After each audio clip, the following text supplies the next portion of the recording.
क्यों एक व्यक्ति जो युद्ध में निपुण था फिर भी हार गया?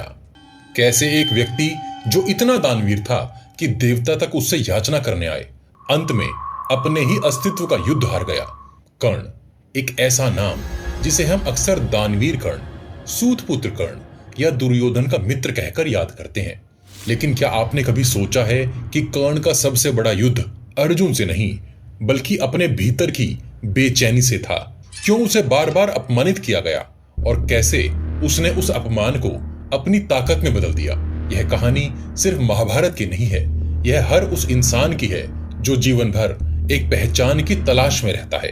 कर्ण के जीवन का एक मनोवैज्ञानिक विश्लेषण। जन्म और प्रारंभिक अस्वीकार। कर्ण का जन्म सूर्यदेव और कुंती के योग से हुआ, लेकिन विवाह के पहले की संतान होने के कारण कुंती ने समाज के डर से उस नवजात शिशु को एक टोकरी में रखकर नदी में बहा दिया। यह वही क्षण था जब कर्ण के जीवन में अस्वीकार का पहला बीज बो दिया गया। उस बालक को बाद में रथ हाँकने वाले अधिरथ और राधा ने गोद लिया, लेकिन समाज ने उसे हमेशा सूतपुत्र कहकर नीचा दिखाने की कोशिश की। कर्ण को यह नहीं बताया गया कि वह कौन है, किस कुल का है।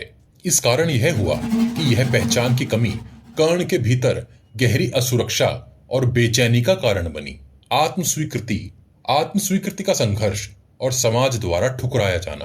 कर्ण को खुद को साबित करने की ललक बचपन से ही थी, लेकिन उस समय के समाज ने उसे कभी उसका हक नहीं दिया। जब उसने द्रोणाचार्य से धनुर्विद्या के विशेष गुण सीखने की इच्छा जताई तो उसे सूतपुत्र कहकर ठुकरा दिया गया।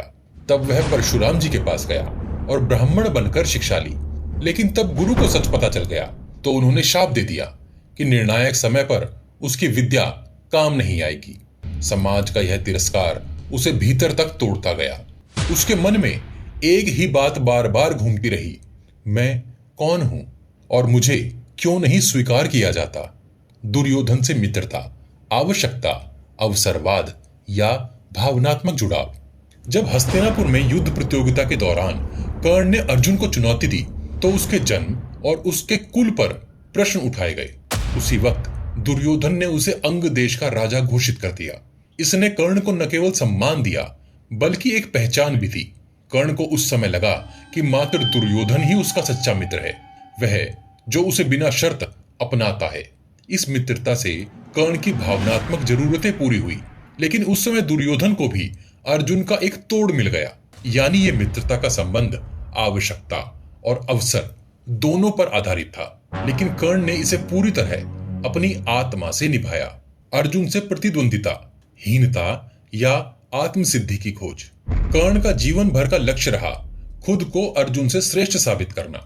यह प्रतिस्पर्धा उसके भीतर की समाज द्वारा बार बार अस्वीकार किए जाने की भावना से उपजी थी। उसे खुद को यह साबित करना था कि वह अर्जुन से कहीं कम नहीं है।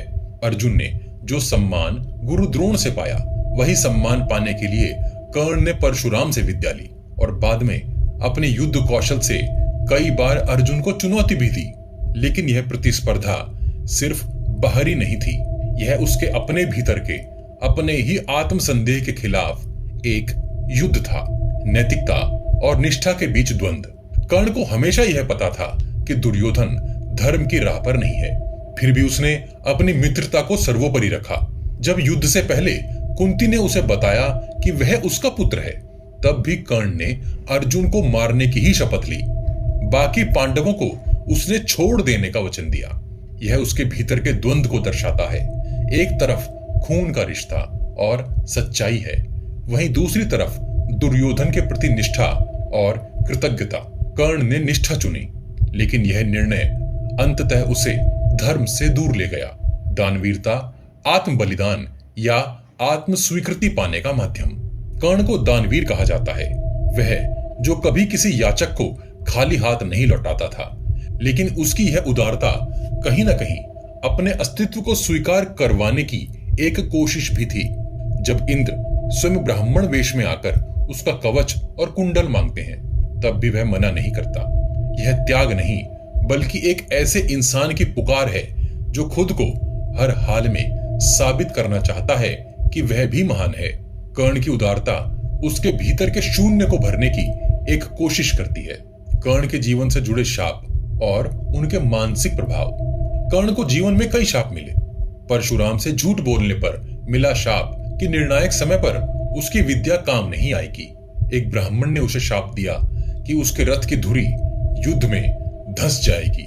ये शाप केवल बाहरी घटनाएं नहीं थी, ये शाप उसके मन पर भी गहरा असर छोड़ते रहे। उसे लगता रहा कि उसकी किस्मत ही उसे धोखा दे रही है।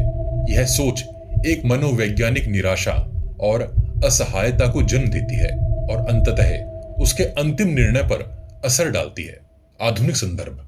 क्या आज भी कर्ण जैसे लोग होते हैं? आज भी हमारे समाज में कर्ण जैसे लोग हैं जिन्हें समाज उनकी जाति, वर्ग या परिस्थितियों की वजह से वो सम्मान नहीं देता जिसके वे हकदार हैं। कई बार प्रतिभा को केवल इसलिए दबा दिया जाता है क्योंकि वह उचित जगह से नहीं आती। राजनीति में, शिक्षा में, समाज में कई ऐसे कर्ण हैं जो अपनी काबिलियत से ऊपर उठना चाहते हैं, लेकिन व्यवस्था उन्हें बार बार नीचा दिखाती है। और कई बार ये लोग भी किसी दुर्योधन का सहारा लेने को मजबूर हो जाते हैं ताकि उन्हें सिर्फ एक मौका मिल सके खुद को साबित करने का और समाज को अपनी प्रतिभा दिखाने का, जिससे शायद समाज का दृष्टिकोण बदल जाए। मनोविज्ञान की दृष्टि से कर्ण की आंतरिक बेचैनी। कर्ण का व्यक्तित्व मनोवैज्ञानिक रूप से गहरा और जटिल था। वह भीतर से अस्वीकार, असुरक्षा और सम्मान की भूख से भरा हुआ था। वह हर पल यह चाहता था कि लोग उसे पहचाने, सराहें और उसे उसका असली स्थान दे। यह बेचैनी कभी कभी उसे अतिशय दानवीरता की ओर ले जाती तो कभी अंधी निष्ठा की ओर। कर्ण एक ऐसा व्यक्ति था जो लगातार खुद से लड़ता रहा, अपनी पहचान के लिए, अपने आत्मसम्मान के लिए और अपनी जगह पाने के लिए। कर्ण के जीवन से आज हम आखिर क्या सीख सकते हैं? कर्ण का जीवन हमें यह सिखाता है कि अस्वीकार कितनी गहरी चोट दे सकता है और उसका असर जीवन भर बना रह सकता है। यह भी सिखाता है कि सम्मान की तलाश और कठिन परिस्थितियों में हमें अपनी नैतिकता नहीं छोड़नी चाहिए। निष्ठा जरूरी है, लेकिन वह अंधी नहीं होनी चाहिए। समाज को भी यह समझने की जरूरत है कि योग्यता और पात्रता जन्म से नहीं, कर्म से तय होती है। कर्ण की तरह अगर हम हर अस्वीकृति को चुनौती बनाकर स्वीकार करें और अपने गुणों पर विश्वास रखें, तो हम भी अपने जीवन में महानता प्राप्त कर सकते हैं, बिना अपने सिद्धांतों से समझौता किए। हमने कर्ण के जीवन का एक संक्षिप्त विश्लेषण करने का प्रयास किया है। यदि आप भी कर्ण के जीवन के विषय में कुछ विशेष बातें बताना चाहते हैं जिससे हम उनके चरित्र को और गहराई से समझ सकें, तो आप कमेंट में अवश्य बताएं।